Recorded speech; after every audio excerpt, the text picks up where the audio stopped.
എറണാകുളം ജില്ലയിലെ സിപിഎമ്മിനുള്ളിലെ വിഭാഗീയത പരിഹരിക്കാൻ സംസ്ഥാന സെക്രട്ടറി കോടിയേരി ബാലകൃഷ്ണൻ നേരിട്ടെത്തി.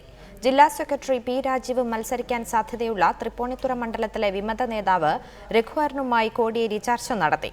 തെരഞ്ഞെടുപ്പിന് മുന്നോടിയായി ജില്ലയിലെ വിഭാഗീയത പ്രശ്നങ്ങൾ പൂർണ്ണമായും പരിഹരിക്കാനാണ് സംസ്ഥാന നേതൃത്വത്തിന്റെ നീക്കം.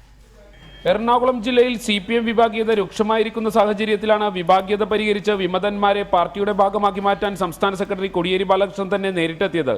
ആദ്യഘട്ടമായി ജില്ലാ സെക്രട്ടറി പി രാജീവ് മത്സരിക്കാൻ സാധ്യതയുള്ള തൃപ്പൂണിത്തുറ മണ്ഡലത്തിന് കീഴിലെ വിഭാഗീയത തന്നെ പരിഹരിക്കാൻ തീരുമാനിച്ചു. ഇതിന്റെ ഭാഗമായി ഉദയംപേരൂർ മുൻ ലോക്കൽ സെക്രട്ടറിയും വിമത നേതാവുമായ രഘുവരനുമായി കോടിയേരി ചർച്ച നടത്തി. ജില്ലയിലെ VS പക്ഷ നേതാവ് ചന്ദ്രൻപിള്ള സ്ഥലത്തെത്തിയിരുന്നു. VS പക്ഷ നേതാക്കളെ ജില്ലയിൽ ഔദ്യോഗിക വിഭാഗം കാരണങ്ങളുണ്ടാക്കി പാർട്ടിയിൽ നിന്നും പുറത്താക്കാൻ ശ്രമിക്കുകയാണെന്ന് രഘുവരൻ സംസ്ഥാന സെക്രട്ടറിയെ ധരിപ്പിച്ചു. ചർച്ച അവസാനിച്ചതോടെ ജില്ലാ സെക്രട്ടറി പി രാജീവും സ്ഥലത്തെത്തി. പ്രശ്നങ്ങൾ രമ്യമായി പരിഹരിച്ച് ഇടഞ്ഞു നിൽക്കുന്നവരെ പാർട്ടിയിൽ തിരിച്ചെത്തിക്കുമെന്ന് പിന്നീട് കോടിയേരി മാധ്യമങ്ങളോട് വ്യക്തമാക്കി.